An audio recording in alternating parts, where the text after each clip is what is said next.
Segundo dados da Organização Mundial de Saúde, 10% da população mundial tem algum déficit auditivo.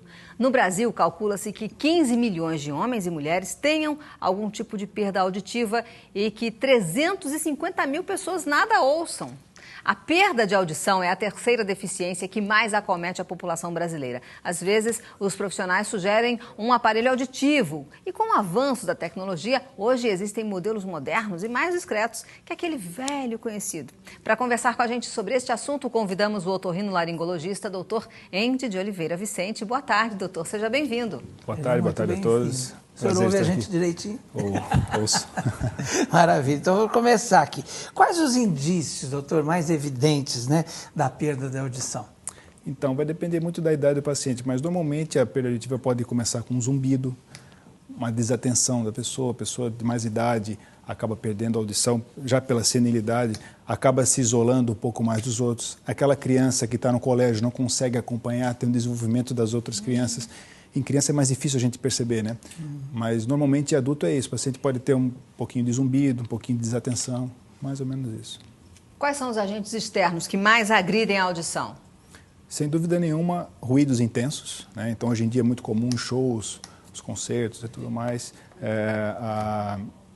Essa exposição que a vida moderna traz para a gente, exposição sonora exacerbada, pode realmente lesar o ouvido. Além de tudo, uma vida desregrada, alimentação, bebida alcoólica, né? Excesso de açúcar, de gorduras, café, chocolate. Tudo, né?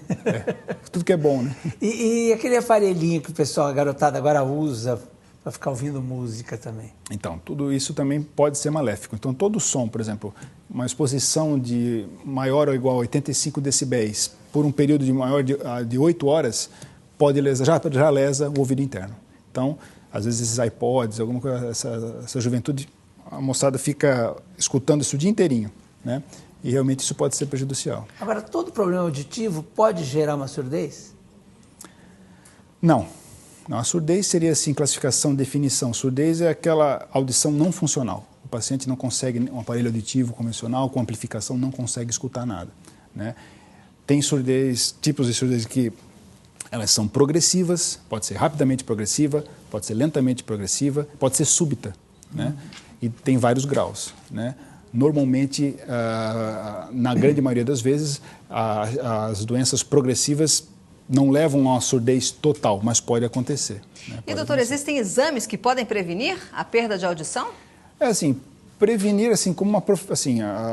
prevenir não, mas diagnosticar precocemente, digamos assim, né? Então, a pessoa fazendo audiometrias, exames audiométricos que vão medir o seu limiar auditivo com frequência, na população adulta pelo menos uma vez por ano, nas crianças em idade pré-escolar também seria bom, quando entrar na escola, fazer um exame de audiometria para comprovar se essa criança escuta, principalmente dos dois ouvidos, que é difícil, às vezes a criança escuta de um ouvido e o outro ela nem percebe que não escuta, entendeu? Pois é, doutor, por isso que é muito importante cuidar desses problemas de audição, porque isso acaba isolando as pessoas, como você mesmo disse, e a pessoa às vezes vai perdendo a audição e não vai percebendo, mas a pessoa fica isolada, criança, tem problemas na evolução da educação. Sim, hoje em dia nós temos testes sorológicos de surdez também, genética, tá?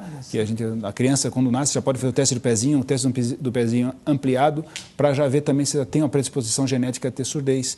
Exames eletrofisiológicos, o teste da orelhinha, que é a autoemissão acústica, o BERA, também, que é um exame eletrofisiológico que ajuda, porque a audiometria depende da resposta do paciente. Esses exames não dependem da resposta. Então, a dificuldade de fazer o diagnóstico de uma criança pequena de surdez é muito difícil. Mais fácil, né? Agora, doutora, a perda de audição é mais comum nos homens ou nas mulheres? Se equivalem.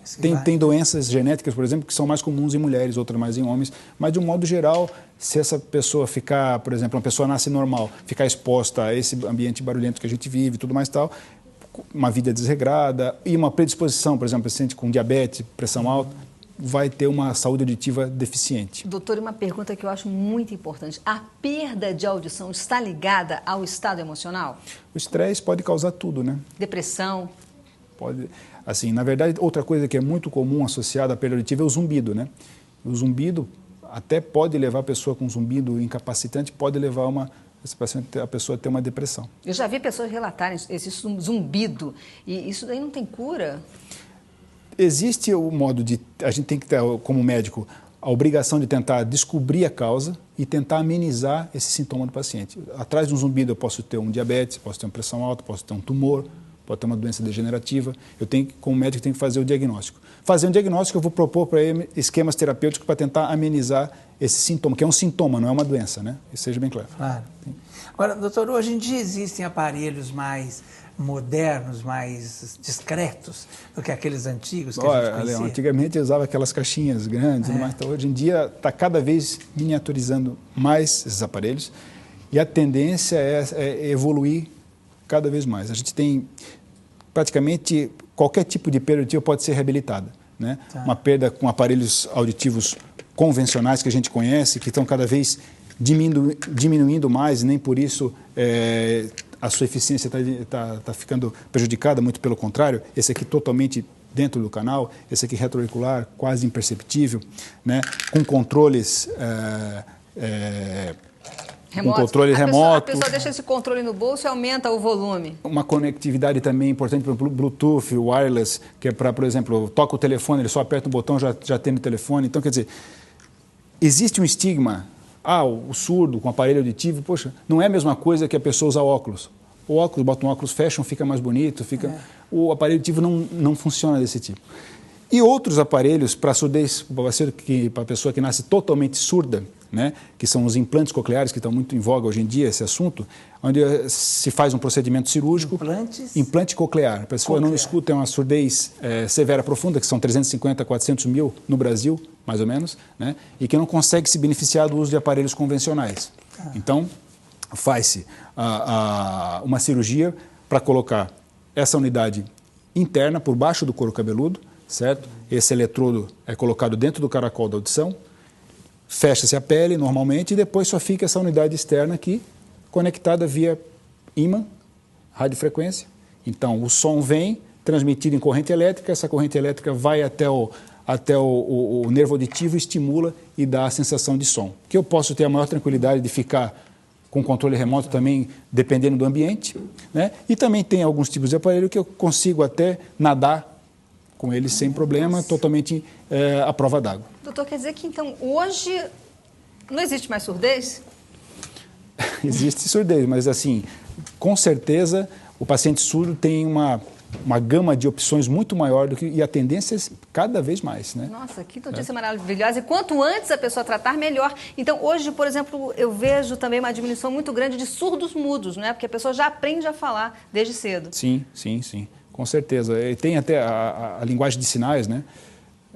Mas hoje em dia está cada vez, com o diagnóstico precoce, a gente consegue reabilitar esse paciente, né? Muito obrigada pela sua presença aqui Eu que agradeço. no nosso estúdio do Notícias e Mais.